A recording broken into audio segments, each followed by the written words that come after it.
अस्सलाम वालेकुम, Shazia take info में खुश आमदीद। आज हम लोग बात करते हैं जी FBR में जॉब्स के बारे में। FBR में गुड एवेल्यूएटर्स पोजीशंस आ चुकी हैं और उसकी वैकेंसीज आ चुकी हैं, यानी कि उनकी क्या है जॉब्स आ चुकी हैं हमारे पास। 280 हमारे पास गुड एवेल्यूएटर्स की जॉब्स हैं। सबसे पहले बात कर लेते हैं जी गुड एवेल्यूएटर्स हमारे पास होता क्या है। ये बेसिकली हमारे पास जो भी एक्सपोर्ट और इम्पोर्ट वाली चीज़ें करते हैं ना, उसके ऊपर जो भी टैक्स वगैरह, यानी कि अगर आप दिखा रहे हैं कम आमदनी दिखा रहे हैं और उसको ज़्यादा की सेल आउट करें और उस पर कम टैक्स लगवा रहे हैं, इट मीन FBR बेसिकली हमारे पास हैवी टैक्स का इदारा ही। तो हम लोग क्या है उसकी जो है ये गुड एवेल्यूएटर्स, यानी कि गुड का मतलब चीज़ों के ऊपर जो हमारे पास टैक्स वगैरह क्या है, ये हमारी ये सीट्स होंगी, इस टाइप की हमारे पास सीट्स होंगी। अच्छा जी, बात कर लेते हैं इसके बारे में कि हमारे पास इसकी लास्ट डेट क्या होगी, इसके लिए हमें तालीम की एजुकेशन की क्या रिक्वायर्ड होगी, उसके अलावा इसमें सीट्स कितनी हैं, कहाँ कहाँ की सीट्स हैं, ये तमाम तर हम लोग अभी ये बात डिस्कस कर लेते हैं अपने इसी एडवर्टाइजमेंट में। सबसे पहले बात करते हैं जी ये जो पोस्ट का नाम है वो गुड एवेल्यूएटर्स इस पोस्ट का नाम है, और क्या है मिनिमम वो कहते हैं 16 ईयर्स ऑफ एजुकेशन होनी चाहिए, यानी कि 16 साल आपके पास तालीम होनी चाहिए in the relevant technical educational qualification. अब आपके पास कौन से सब्जेक्ट में 16 साल तालीम होनी चाहिए उन्होंने क्लियर कर दिया है।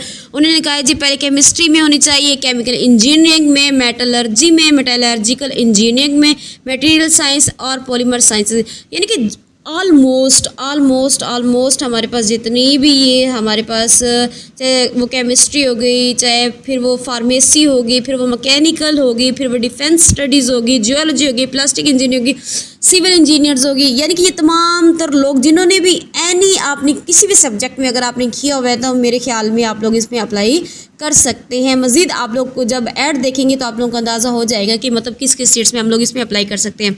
अच्छा, मेन बात करते हैं हमारे पास इसका कोटा कितना है, यानी कि ओपन मेरिट में 21 सीट्स हैं हमारे पास, पंजाब की 140 यानी 140, पंजाब में हाईएस्ट सीट्स हैं, पंजाब में 140 सीट्स हैं। उसके बाद सिंध रूरल 32 सीट्स हैं और सिंध अर्बन में 21 सीट्स हैं, KPK में 32 सीट्स हैं, बलूचिस्तान में 17 सीट्स हैं, एक्स फाटा जो कोई पहले फाटा का नाम था उसमें 8 हैं, गिलगित बल्तिस्तान में 3 हैं, एंड आज़ाद जम्मू कश्मीर में हमारे पास कितनी है जी 6 सीट्स हमारे पास दी गई है। अच्छा जी, अब बात कर लेते हैं कि हमने इसको अप्लाई कहाँ पे करना है, इसकी एज हमारे पास क्या होगी, और मज़े की बात यह है कि इसमें कोई एज रिलैक्सेशन नहीं देगी, जैसे दूसरी उसमें होता था दूसरी जॉब्स में होता था कि उसमें कोई 5 साल की एज रिलैक्सेशन लाजमी दी जाती थी, लेकिन इसमें कोई एज रिलैक्सेशन नहीं है। अच्छा, एज लिमिट हमारे पास क्या होगी 30 ईयर्स ऑन द 2 जून 2026, यानी कि 2 जुलाई 2026 तक आपकी 30 साल होनी चाहिए एज। अच्छा, उस 30 साल तक आप लोग क्या कर सकते हो, उस पर अप्लाई कर सकते हैं। और अगर आपको क्या करना है डिग्री डिसिप्लिन या एकेडमिक क्वालिफिकेशंस देखनी है तो आपने विज़िट करना है, वो क्या नाम है IBA एजुकेशन FBR की वेबसाइट पे जाना है, वहाँ पर आपने जाके विज़िट कर लेना है। और दूसरी बात ये हमारे पास एक ओनली कॉन्ट्रैक्ट बेसिस हैं, और उसके बाद ये क्या है yearly renewal of contract will on the basis of the system based force performance ranking against KPIs attractive market based salary package will be offered, यानी कि जितनी हमारे पास अच्छा जो होती है हमारे पास कॉन्ट्रैक्ट बेस उनकी सैलरी काफ़ी अच्छी खासी होती है। पहली बात तो ये माइंड में रखिएगा। उसके बाद जो एप्लीकेंट्स हैं वो मतलब उसकी वेबसाइट पे जाएंगे, IBA FBR की वेबसाइट है उस पर जाएंगे, वहाँ पे जाके क्या करेंगे जी अपनी एप्लीकेशन देंगे। और उसके अलावा जो ये अप्लाई भी ऑनलाइन है, जो बच्चे या कोई लोग जो भी आप लोग अप्लाई करना चाहते हैं तो वो हमारे पास क्या होगी ऑनलाइन होगी। और ये क्या होगी hard copy will not be entertain, मतलब हार्ड कॉपी में ये क्या है काबिल कबूल नहीं होगी, सिर्फ ऑनलाइन ये इसकी अप्लाई होगी। उसके अलावा IBA का पोर्टल पे जाएँ, वहाँ पे जाके आप लोग FBR का जो पोर्टल है उस पर जाके आप लोग अप्लाई करें। और इसकी जो लास्ट डेट है वो क्या है हमारे पास 2 जून 2026, यानी कि 2 जून 2026 ये हमारे पास इसकी क्या होगी जी लास्ट डेट होगी। उसके अलावा इसकी आप जो इसके एग्ज़ाम देने के लिए कहीं पर जाते हैं तो उसके लिए हमारे पास जो सेंटर रखा जाता है वो हमारे पास यहाँ पर उन्होंने मेंशन भी बल्कि किया होगा, लेकिन मेरे ख्याल में तो जो अगर यहाँ पर मेंशन नहीं भी किया गया तो सिर्फ कराची होगा, लाहौर होगा, इस्लामाबाद, यानी कि बड़े बड़े सिटीज़ में ये क्या है इनके एग्ज़ाम्स क्या होंगे हेल्ड होंगे, इनके पेपर वगैरह को रखा जाएगा। अच्छा, नेक्स्ट मैं आप लोगों को बता देती हूँ जब इसका तरीक़ाकार और कि हम इसको अप्लाई किस तरह से करेंगे। ये हमारे पास रजिस्ट्रेशन फॉर्म आ जाता है। अच्छा जी, रजिस्ट्रेशन फॉर्म में सबसे पहले वो बात करते हैं जी, पहले पोजीशन के बारे में लिखा हुआ है, उसके बाद ये 3 डिजिट्स का हमारे पास CNSE नंबर मांगते हैं, तो वो हम लोग क्या करते हैं जिसमें CNSE नंबर दे देते हैं। उसके बाद ये लोग मांगते हैं जी आप लोगों से आप लोगों का सेल फ़ोन नंबर, यानी कि आपका जो ईमेल मांगते हैं। ईमेल के बाद फिर आपके पास ये कन्फर्म ईमेल मांगते हैं। कन्फर्म ईमेल हो जाने के बाद फिर आप लोगों के पास क्या होगा जी, वो कहते हैं कि आपके पास वाकई यही है हर चीज़। तो उसके बाद जाके आप लोगों को क्या करते हैं जी, एक कोड आता है आपकी जीमेल पे, तो आप लोगों ने वो कोड देना होता है अपनी जीमेल का। अच्छा जी, अब हम लोग जाएंगे अपनी जीमेल में जाके देखेंगे कि हमारे पास कौन सा ये कोड आया है। तो अब देखते हैं हम अपनी जीमेल में। अच्छा, ऑल करते हैं। अब देखते हैं, नेट इशू है, नेट इशू की वजह से थोड़ा प्रोसेसिंग में थोड़ा सा डिले हो रहा है।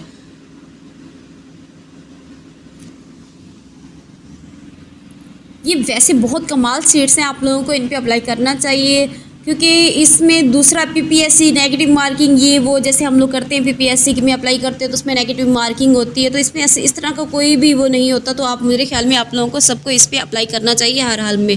थोड़ा नेट इशू है, नेट इशू की वजह से थोड़ा सा मसला ये हो रहा है कि ये वर्किंग थोड़ा सा स्लो कर रहा है जी। ये अब हमारे पास जो कि आ चुकी है और ये है 7554 और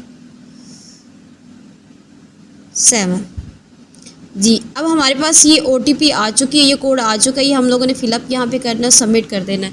जब हम लोग सबमिट के ऑप्शन पे क्लिक करेंगे तो नेक्स्ट हमारे पास वो फॉर्म आ जाएगा जहाँ पे हम लोगों ने अप्लाई करनी है। अगर आप लोग इस पर अप्लाई करना चाहिए तो मेरे ख्याल में तो आप लोग को मस्ट अप्लाई करना चाहिए, क्योंकि इस तरह की तमाम तरह सीट्स जहाँ पर आप लोग PPSC जो नेगेटिव मार्किंग वगैरह नहीं करवाना चाहते, देखें जी फॉर्म आ गया जी, गुड एवेल्यूएटर्स का आप लोगों के पास फॉर्म आ चुका है। उस पर क्या लिखा हुआ है, वो कहता है test centres will be Karachi, जैसे कि मैंने आप लोगों को पहले बताया था। देखिए, कराची है, लाहौर है, पेशावर, क्वेटा, इस्लामाबाद, ये आप लोगों के पास क्या होंगे टेस्ट सेंटर होगा। फॉर्म सबमिशन डेडलाइन 2 जून 2026, यानी कि आप लोगों की ये डेडलाइन है। Only shortlisted candidates would be call for test, यानी कि जो शॉर्ट लिस्टेड कैंडिडेट्स होंगे उनको क्या टेस्ट के लिए बुलाया जाएगा। नो TAD pay to be interested candidates for the test, उनको TAD वगैरह नहीं दिया जाएगा। मैक्सिमम एज लिमिटेड क्या होगी, डेडलाइन तक जो आपकी एज बनेगी वहाँ वही कंसिडर की जाएगी बस, चाहे एक दिन आपका कम भी हो गया तो फिर भी आप लोगों को एक्सेप्टेबल नहीं होगे।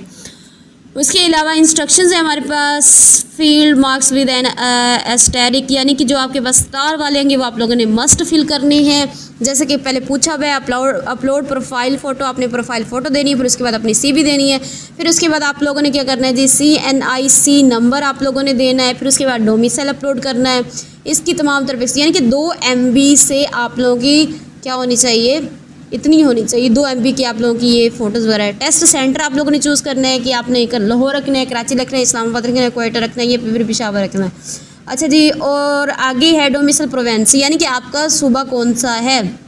फिर आप लोगों ने अपना CNSE नंबर देना है, फिर आप लोगों ने अपना ईमेल एड्रेस देना है, फिर आप लोगों ने अपना फुल नेम देना है, full name as per the CNSE, यानी कि जो आपके CNSE पे नंबर है आप लोगों ने वो देना है। उसके बाद हस्बैंड या फिर फादर नंबर, अगर आप मैरिड हैं तो फिर हस्बैंड का नंबर, अगर आप अनमैरिड हैं तो फिर आप लोग क्या करेंगे जी, फादर का। और मेल बॉयज़ तो वैसे ही अपने क्या है, फादर का ही नाम देंगे। प्लेस ऑफ बर्थ, आपकी पैदाइश की जगह कौन सी है, फिर आप लोगों ने ये देना, ये भी कंपलसरी है। डेट ऑफ बर्थ भी आप लोगों ने देनी है। उसके बाद जी जेंडर, मेल और फीमेल का जो जेंडर है वो भी आप लोगों ने क्या करना है जी, इसको देना है। मोबाइल नंबर आप लोग देना जो आपके नाम आपकी सिम पर रजिस्टर हो।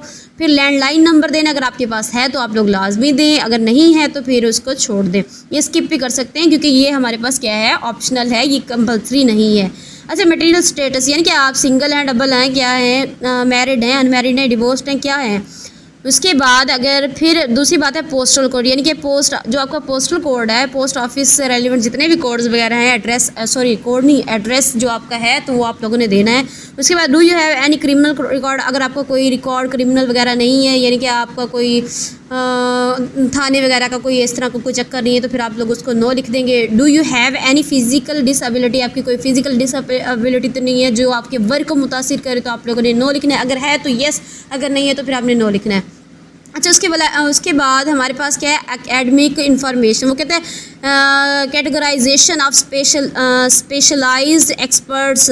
वो कहते हैं आप किस चीज़ में आप लोगों ने स्पेशलाइजेशन की हुई है, यानी कि आप लोग का जो सब्जेक्ट है उसके बाद आपने किस चीज़ में है। अगर आपको एमएससी है, एमएससी केमिस्ट्री में है, फिज़िक्स में है, ज़ूलॉजी में है, बॉटनी में है, इंग्लिश में है, किस चीज़ में है, वो स्पेशलाइजेशन पूछ रहे हैं। उसके बाद जी आप लोगों ने मैट्रिक अपनी डिटेल्स देनी है। उसके बाद आप लोगों ने क्या करना है जी, इंटरमीडिएट की, फिर उसकी ये अंडर ग्रेजुएट की मेरे ख्याल में है, sorry under graduate, post graduate, ये तमाम तर चीज़ें हैं। उसके अलावा हम लोगों ने ये तमाम तर इन्फॉर्मेशन देने के बाद फिर आप लोगों ने प्रोफेशनल इन्फॉर्मेशन भेजना है।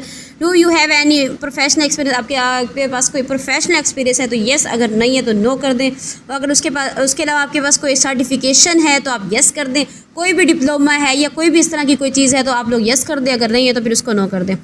अच्छा, उसके अलावा फिर आप लोगों ने ये क्या कर देनी है जी, एग्री करने के बाद आप लोग क्या कर देंगे, इसको सबमिट कर देंगे। क्योंकि मैंने इतने सारे फिल नहीं किए हुए, सिर्फ आप लोगों को समझाने के लिए मैंने ये तमाम तर बातें आप लोगों को बताई हैं। तो आप लोगों ने क्या करना है जी, इसको सबमिट कर देना। और सबसे इम्पॉर्टेंट बात, सबसे अहम और मोस्ट इम्पॉर्टेंट बात कि इसका जो चालान है, इसकी जो चालान फ़ीस है वो 5000 रुपीज़ है। यानी कि FBR वाले वैसे तो टैक्स वसूल करते ही करते हैं, मेरे ख्याल में तलबा से उन्होंने टैक्स वसूल करना स्टार्ट कर दिया है। तो इनकी जो है चालान फ़ीस सबसे हाईली है, वो क्या है, 5000 रुपीज़ है। तो मेरे ख्याल में आप लोगों को फिर भी अप्लाई करना चाहिए, क्योंकि नसीब का कोई पता नहीं होता, क्या पता आपका नसीब आप लोगों का साथ दे जाए। तो अगर कोई भी आप लोगों को कोई सवाल हो, कोई क्यूरी हो, तो आप लोग कमेंट्स में लाजमी बताइएगा। हमारे चैनल से जुड़े रहिए, हमारे चैनल को लाइक और सब्सक्राइब करना मत भूलिएगा, और इस इंफॉर्मेशन को आगे लाजमी शेयर कीजिएगा। बहुत शुक्रिया।